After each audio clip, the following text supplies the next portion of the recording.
بسم الله.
مجيدة عاشتها مدن القناة، وهي تستقبل بكل الإعزاز والتقدير بطل العبور الرئيس محمد أنور السادات.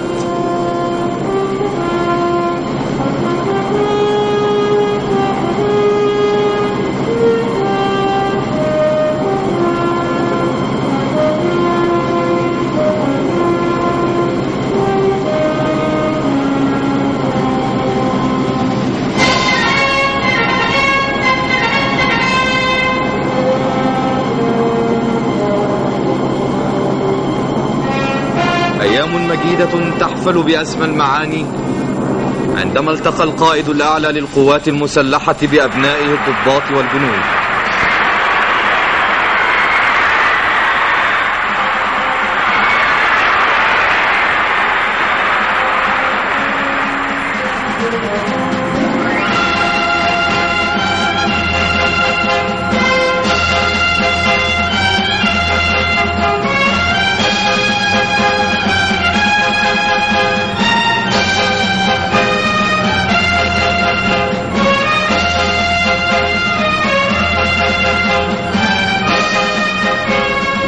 ونبدأ المسيرة مع القائد الأعلى للقوات المسلحة من السويس مع أبناء الجيش الثالث الذين خاضوا أعنف المعارك وأكثرها ضراوة ضد قوات العدو لمدة ساعة كاملة، وفي عربة مكشوفة وبجواره المشير أحمد إسماعيل علي. طاف القائد الأعلى للقوات المسلحة الرئيس محمد أنور السادات بين قلاع من البشر وقلاع من الصلب.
بسم الله.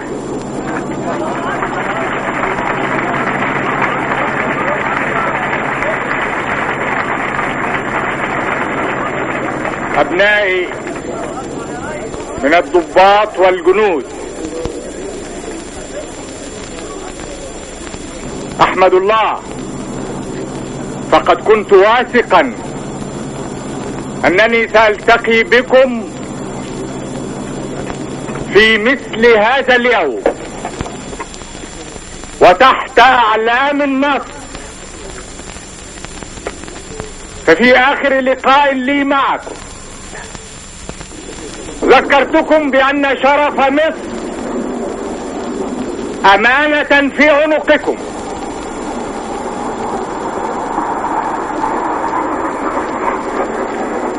ولقد أديتم الأمانة وصنتم الكرامة ليس لمصر وحدها وإنما لأمتكم العربية بأكملها. يأتي اليوم 5 يونيو ونحن مرفوعة هاماتنا، مرتفعة راياتنا. يأتي 5 يونيو ونحن نجعل منه عيدا لصمودنا وعيدا لأداء جيشنا وقواتنا المسلحة، ولكن علينا أن نعرف أن المهمة لم تنتهي بعد. لن تنتهي المهمة إلا بخروج آخر جندي أجنبي من على أرضنا الطاهرة ومن الأرض العربية كلها. أبناء الجنود والضباط، ليت مصر كلها معي اليوم لتراكم.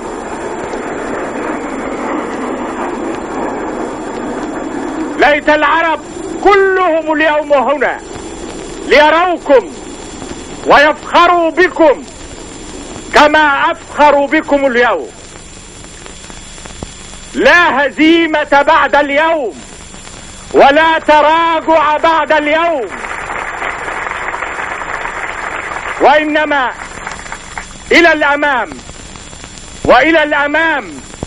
ولم يعد تاريخ يونيو حزينا كما كان من قبل، وإنما بعملكم أصبح تاريخ يونيو عيدا للجيش الثالث وعيدا للجيش الثاني وعيدا لقواتنا المسلحة بأكملها.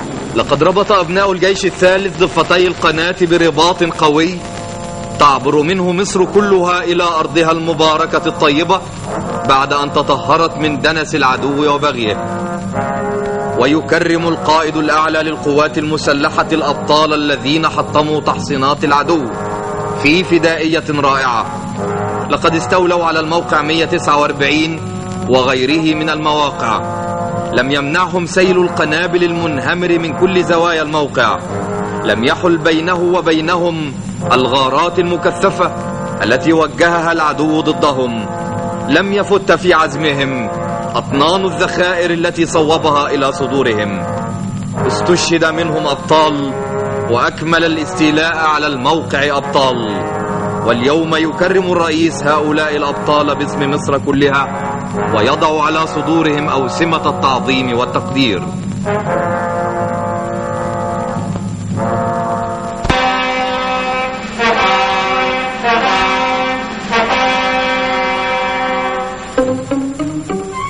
تقدير عظيم لإنجاز المقاتلين عبر عنه القائد الأعلى قائلا: لا أستطيع أن أقول أكثر من أنها معجزة بكل ما تحمل.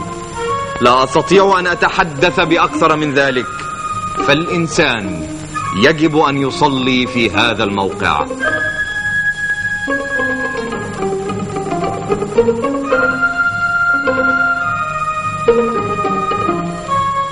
موقع عيون موسى كان حصن ارتكاز للعدو، به 6 دشم خرسانية يطل من وراء كل منها مدفع 155 ملم. حول الموقع 30,000 لغم استولى عليه جنودنا بعد معارك ضارية.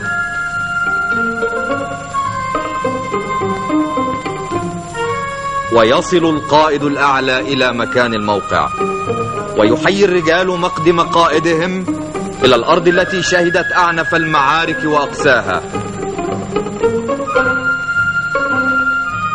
لقد تابع القائد لحظة بلحظة أحداث الاستيلاء على مواقع الخط المنيع، وأكبر الشعب المصري والعالم كله الجرأة النادرة للمقاتل المصري. اليوم يشاهد العالم كله ويستمع إلى الجندي المصري وهو يروي قصة الاستيلاء على الموقع الحصين.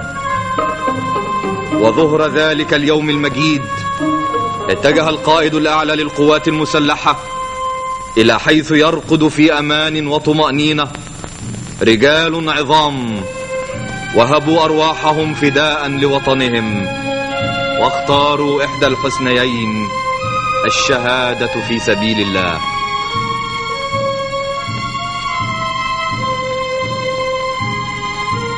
إننا نذكر اليوم شهداءنا بكل إجلال وخشوع، فهم الذين رووا بدمائهم الذكية شجرة حريتنا وأضاءوا بنور تضحياتهم طريق كفاحنا.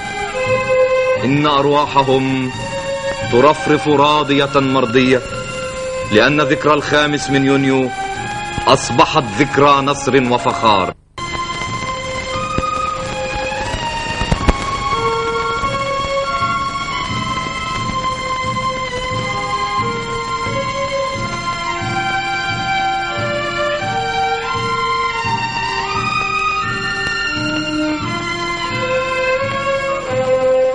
وفي الميدان الكبير في المدينة الظافرة مدينة السويس شاهد القائد الأعلى معرض غنائم الجيش الثالث.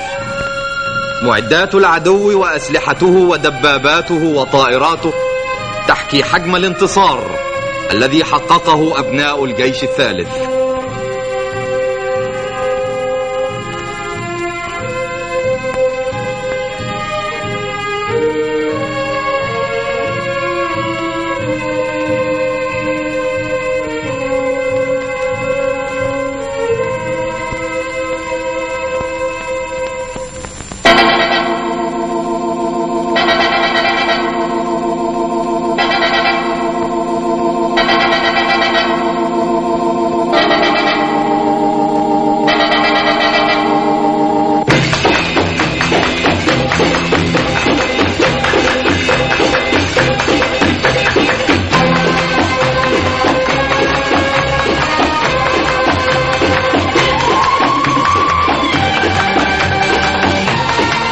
في المساء وعلى أرض السويس الصامدة الظافرة كان اللقاء بين جماهير الشعب وبين الزعيم البطل محمد أنور السادات. لقاء يحفل بكل معاني الحب والتقدير للرجل الذي أنبت الأمل في الصدور. السويس اسم كبير ورمز رائع يعيش أبنائها لقاء العمر مع بطل النصر.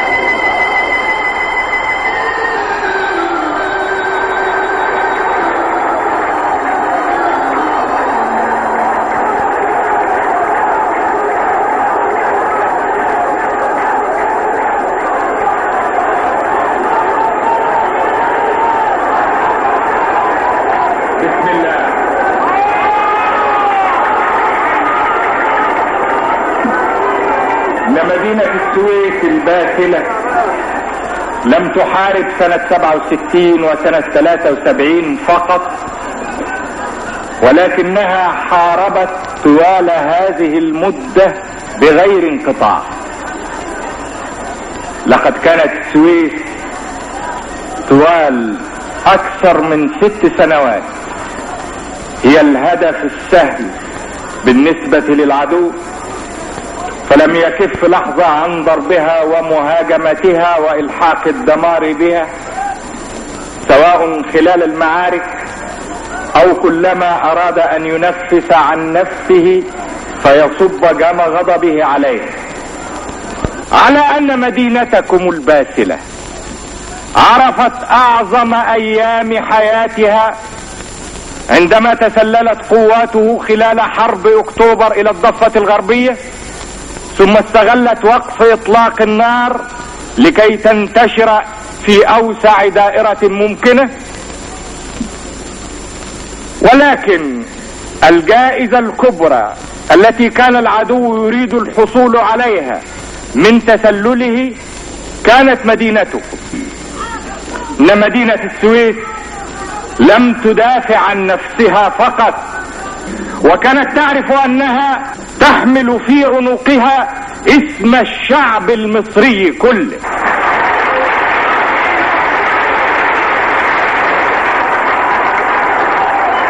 لقد طلب أمين الاتحاد الاشتراكي أن يكون يوم 24 عيدا قوميا للسويس، وأنا أقول إن يوم 24 أكتوبر عيد قومي لمصر.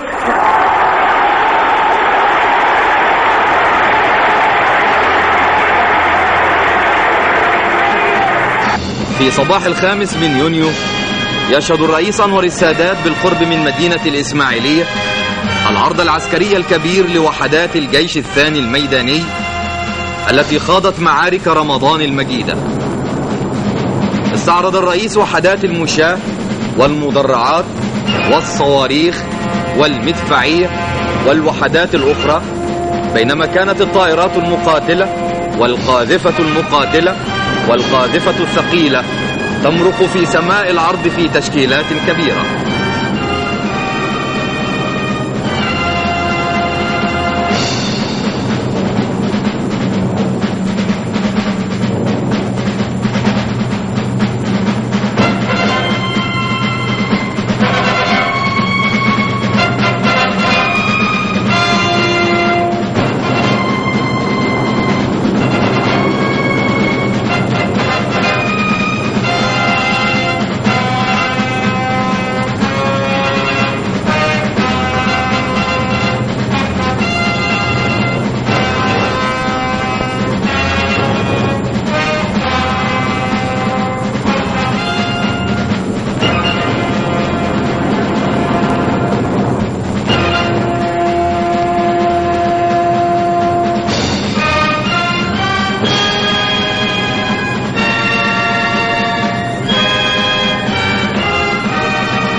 بسم الله. أبناء الجنود والضباط، في نفس هذا اليوم من العام الماضي زرتكم هنا في مواقعكم، وتعاهدنا أن نلتقي في العام القادم، أي في يومنا هذا بعد النصر. واليوم وفي 5 يونيو الذي كان شعار الأحزان، أعلن اليوم قيام العسكرية المصرية على أروع صورها. أعلن اليوم لشعبكم الذي يكن لكم كل إعجاب وتقدير، فقد حفظتم كرامته ورفعتم قامته باسم شعبكم وباسمي شخصيا. أهدي إليكم كل إعزاز وحب وتقدير.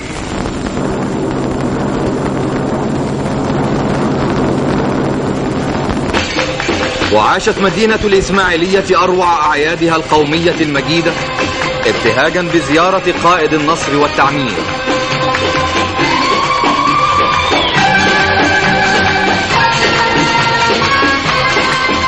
وفي إحدى قاعات مبنى محافظة الإسماعيلية تابع الرئيس أنور السادات مشروعات التعمير وخطط إعادة الحياة إلى المدينة، واستمع إلى شرح مسهب قدمه الخبراء والمختصون الذين هيأت لهم الدولة كافة الإمكانيات لإنجاز هذا العمل الكبير.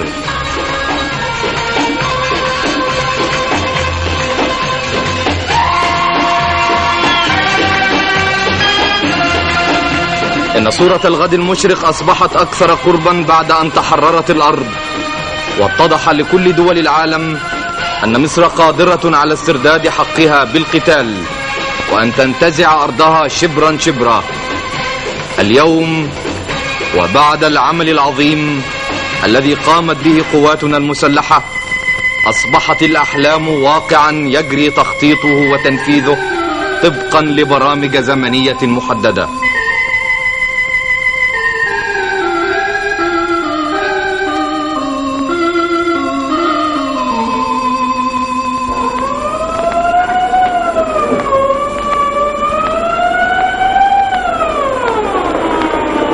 وفي المساء التقى الرئيس أنور السادات بشعب الإسماعيلية في مؤتمر كبير.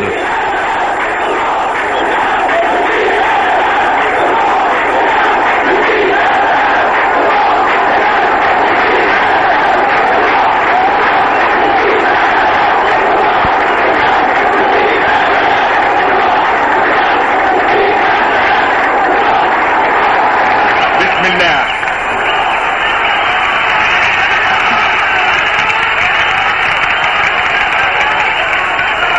أيها الإخوة والأخوات،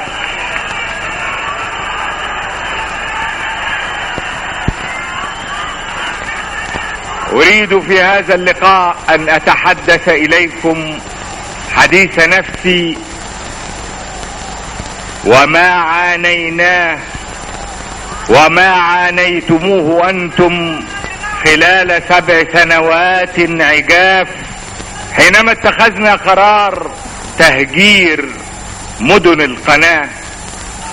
كان هذا القرار يعني أننا لن نستسلم، وإنما نحن مصممون على أن نكمل معركتنا وأن نحرر أرضنا.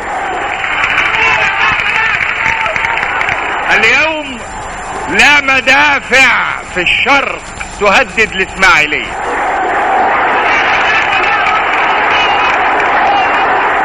وأنا أريد أن أقول أمامكم وأن أحدد موعدا أمامكم: يجب أن تعود الحياة الطبيعية إلى الإسماعيلية في 6 أكتوبر وليس في آخر العام.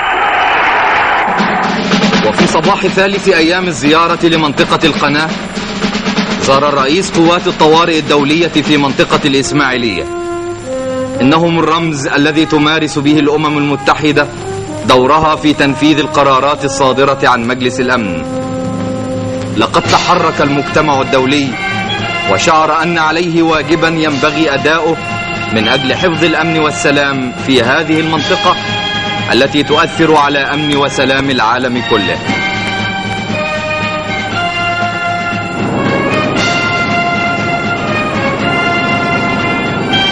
وبالطائرة ينتقل الرئيس السادات من مطار الإسماعيلية إلى مدينة القنطرة.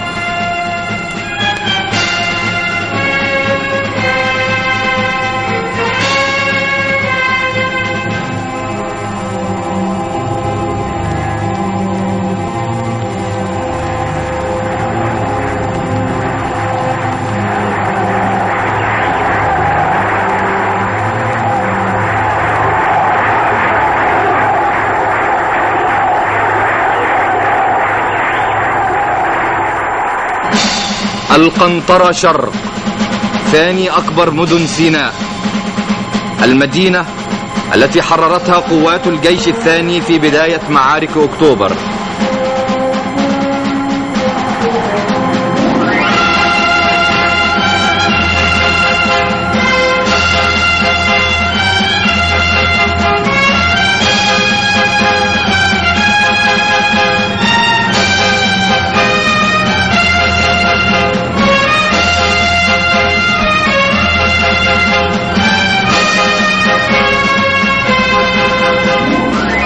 هنا في هذه المواقع التحم المقاتل المصري بقوات العدو، تدفقت القوة المصرية الحديثة تدك معاقل البغي وتحطم خيلاء العدو.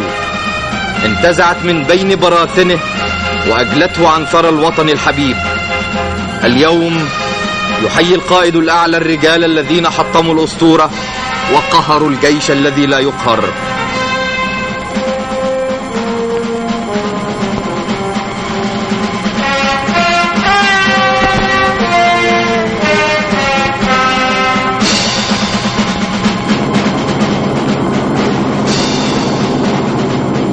وإلى الشمال تتجه طائرة الرئيس محمد أنور السادات آخذة طريقها إلى بورسعيد أرض البطولات الخالدة، وتهبط طائرة الرئيس في مطار الجميل على ساحل البحر الأبيض المتوسط.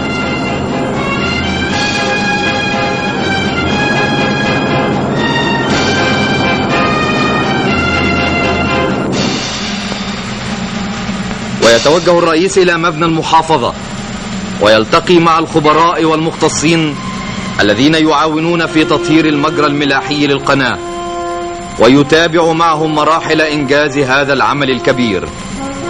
عمل كبير بدأ في المدينة الباسلة وفي المياه التي ترقد تحت أقدامها من أجل الإعداد لاستئناف الملاحة بين بحار ومحيطات العالم عبر القناة.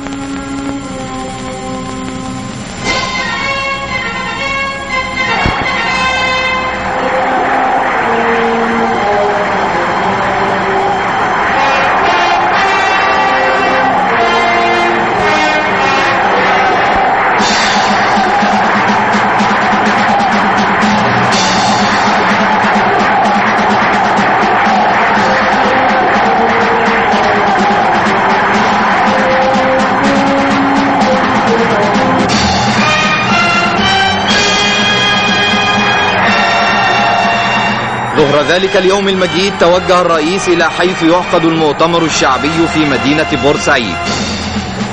المدينة تواقة إلى اللقاء، شغوفة بأن تسمع من القائد حديث البناء والتعمير. لقد أعد لهم مشروعات تضع مدينتهم في مصاف الموانئ العالمية.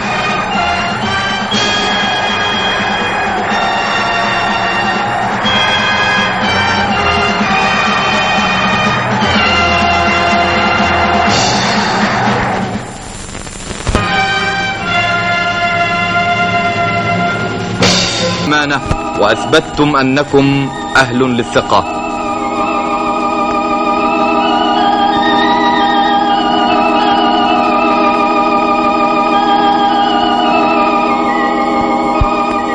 مدينة الإسكندرية، مدينة التاريخ والحضارة العريقة، تشهد اليوم تكريم الرئيس لرجال البحرية المصرية.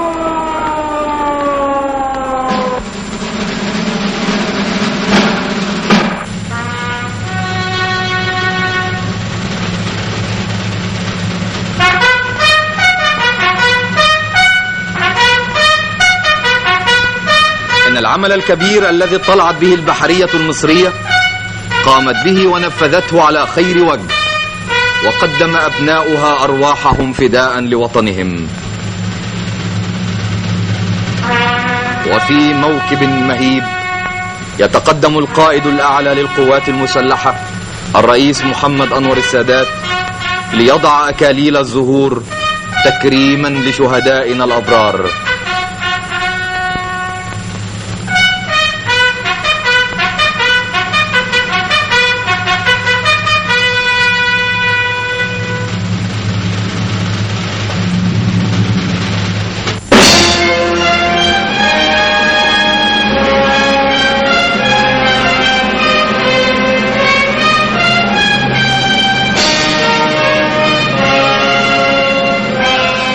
وإلى القاعدة البحرية برأس التين يصل القائد الأعلى للقوات المسلحة ويستعرض الرئيس حرس الشرف من طلبة الكلية البحرية أبطال المستقبل.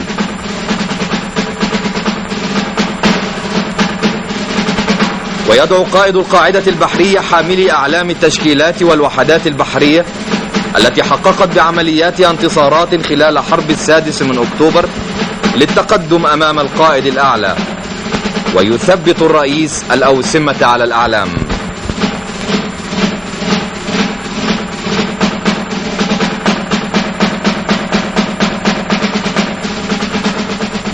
أبناء الضباط والجنود، يا رجال البحرية المصرية،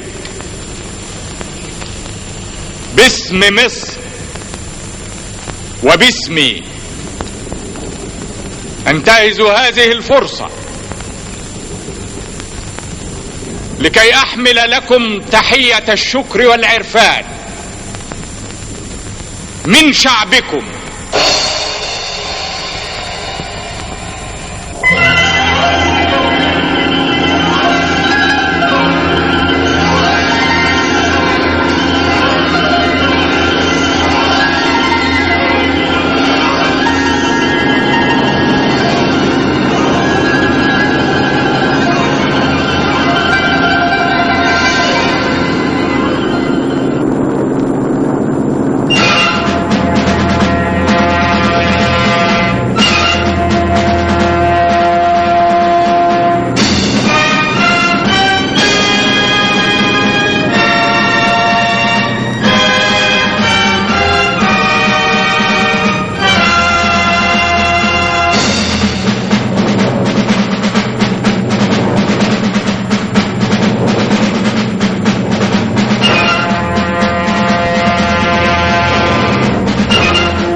أبناء الضباط والجنود، يا رجال البحرية المصرية،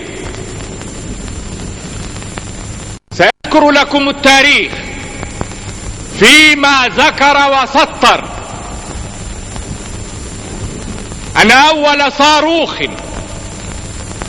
أطلق في تاريخ البحرية العالمية كان يوم 22 أكتوبر سنة 67.